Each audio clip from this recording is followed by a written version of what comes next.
How did German women find themselves thrust into the machinery of total war? By the winter of 1943, the Third Reich stood at a crossroads. The catastrophic defeat at Stalingrad had shattered the myth of German invincibility. As hundreds of thousands of Wehrmacht soldiers perished in the frozen ruins beside the Volga, a crisis unlike any other gripped the German home front. The Nazi regime, which had promised to preserve traditional gender roles and keep women in the domestic sphere, now faced an impossible choice: adapt or collapse. What followed was a dramatic transformation that would pull millions of German women from their homes into factories, fields, and even military auxiliary units. This is the story of how ideology collided with survival, and how the women of Germany became the backbone of a war machine desperately fighting on multiple fronts. To understand this seismic shift, we must first grasp the Nazi Party's contradictory relationship with women. Since the earliest days of the regime, Adolf Hitler and his propaganda minister Joseph Goebbels had championed the concept of Kinder, Küche, Kirche, children, kitchen, church. The ideal German woman, according to Nazi ideology, was a devoted mother producing racially pure children for the fatherland, not a factory worker competing with men for jobs. This ideology wasn't merely rhetorical. Between 1933 and 1939, the Nazi government actively discouraged female employment outside the home. Marriage loans were offered to couples on the condition that wives would not work. Propaganda posters depicted blonde mothers surrounded by healthy children, celebrating motherhood as the highest calling. The regime even established the Mother's Cross, a medal awarded to women who bore large families: bronze for 4 children, silver for 6, and gold for 8 or more. But beneath this ideological surface lurked a practical problem. Germany's rearmament program, launched in earnest after 1935, created an insatiable demand for labor. By 1939, the Reich employed approximately 14.6 million women in its workforce, already a substantial number. Yet Nazi leadership resisted full female mobilization, fearing it would undermine morale and contradict their carefully constructed vision of German society.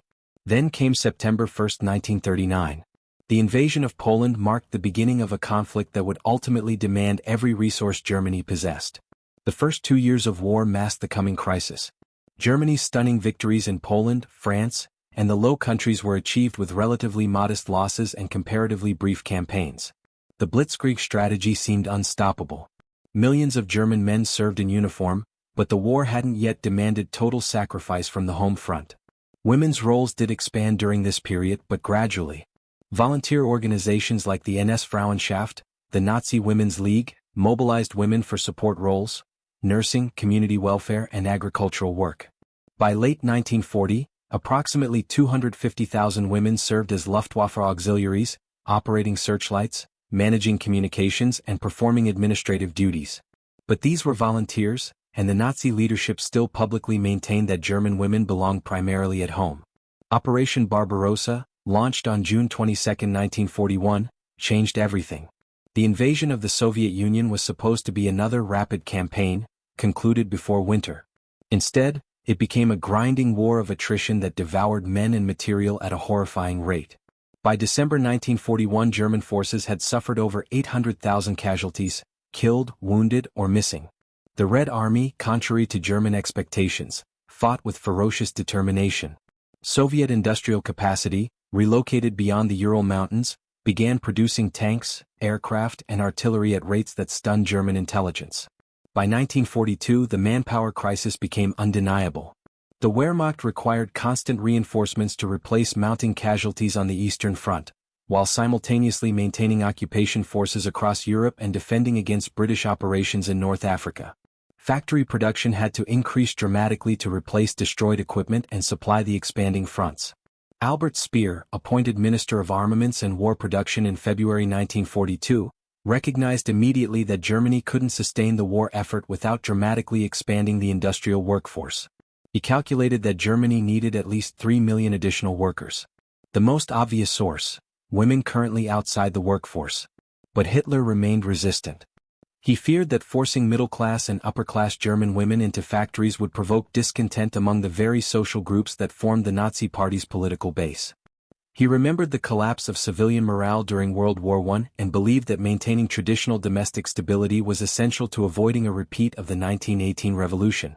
This hesitation proved costly. While Germany debated, its enemies acted decisively. In the Soviet Union, women comprised over 800,000 soldiers in combat and support roles, plus millions more in war industries. In Britain, the National Service Act of 1941 conscripted unmarried women aged 20 to 30 into war work. The United States mobilized Rosie the Riveter and her millions of counterparts into defense production. The turning point came in the frozen hell of Stalingrad. Between November 1942 and February 2, 1943, the German Sixth Army, some 300,000 men under General Friedrich Paulus, was surrounded, besieged, and ultimately destroyed in the ruins of Stalingrad.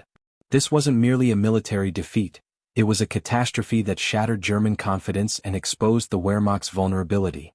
The disaster's magnitude shocked the German population.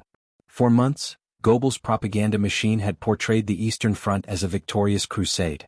Now entire divisions had been annihilated. The myth of German military supremacy lay buried in the Volga's icy rubble alongside 150,000 dead soldiers. On February 18, 1943, just weeks after Stalingrad's fall, Joseph Goebbels stood before a crowd of 15,000 at Berlin's Sportpalast and delivered perhaps the most famous speech of the Nazi era. His voice rising to a fever pitch, he posed the question that everyone knew was coming: do you want total war? The crowd roared its approval. But total war meant something specific and unavoidable: complete mobilization of German society. Every person, every resource directed toward the singular goal of survival and victory. For Germany's women, the era of ideological protection was ending. Within days of Goebbels' speech, new regulations began appearing. The Reich Labor Service, previously optional for women, became increasingly compulsory. Women aged 17 to 45 were required to register for war work assignments. Exemptions existed for mothers with young children and pregnant women, but enforcement tightened significantly. The transformation was dramatic.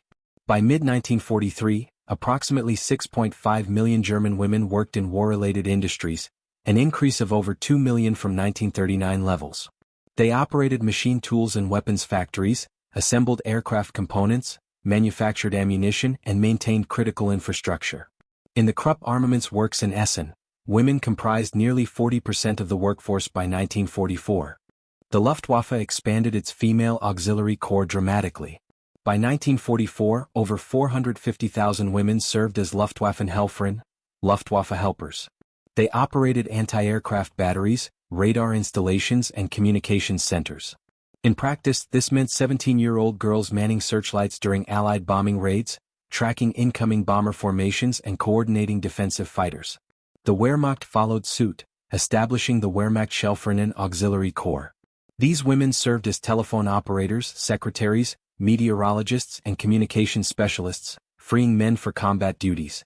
By war's end, approximately 500,000 women served in various Wehrmacht auxiliary capacities.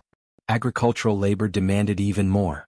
With millions of men at the front, Germany's farms desperately needed workers. The Reichsarbeitsdienst, the Reich Labor Service, assigned women to agricultural units across Germany and occupied territories. They harvested crops, tended livestock, and maintained food production under increasingly difficult conditions. The work was grueling and dangerous.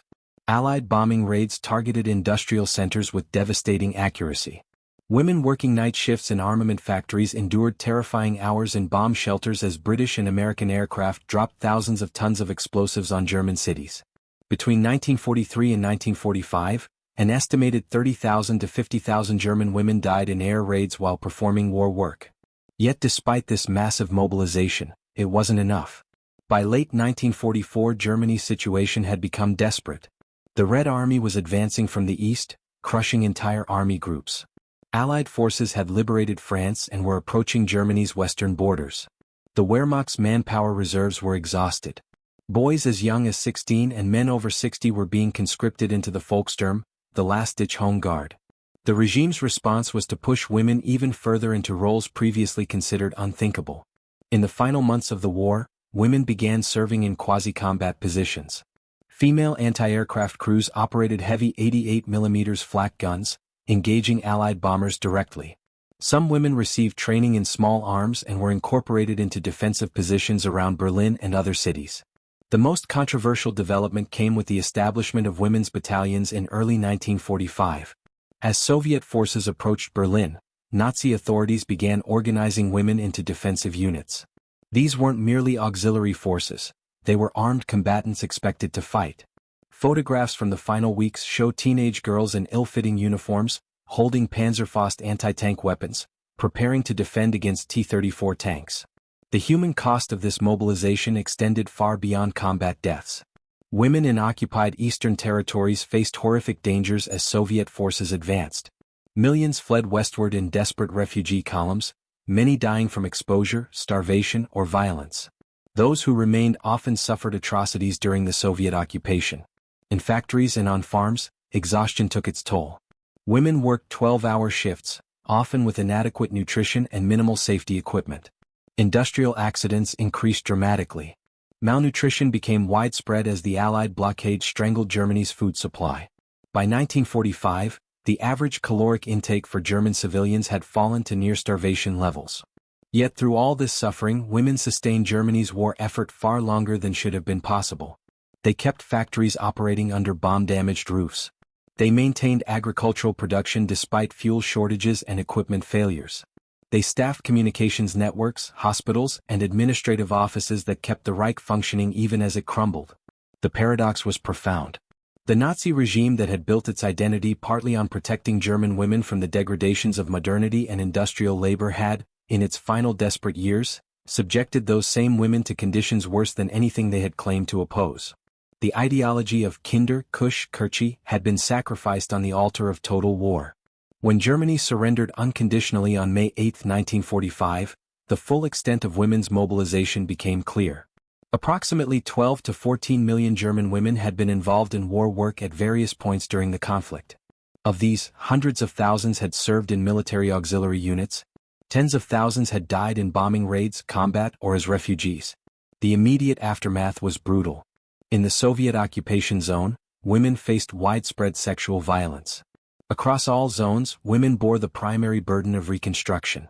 With millions of German men dead or imprisoned, women cleared rubble, rebuilt infrastructure, and maintained family units under conditions of extreme hardship. The Trümmerfrauen, rubble women, became iconic symbols of Germany's rebuilding, forming human chains to pass bricks and stones, clearing entire cities by hand. The legacy of this mobilization proved complex and contradictory. Nazi propaganda had portrayed women's war service as temporary sacrifice for the fatherland, promising a return to traditional roles after victory. That victory never came. Instead, the experience of total mobilization fundamentally altered German women's relationship with work and public life. In the post-war period, both East and West Germany struggled with this legacy. The German Democratic Republic embraced female workforce participation as part of socialist policy. West Germany initially attempted to restore more traditional gender roles, but the practical reality of Reconstruction and the precedent of wartime mobilization made complete reversal impossible.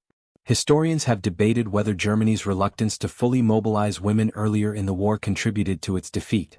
Albert Speer later claimed that Hitler's ideological resistance to female conscription in 1940–41 deprived Germany of crucial industrial capacity during critical years. Others argue that even full mobilization couldn't have overcome Germany's strategic disadvantages and the industrial might of its enemies.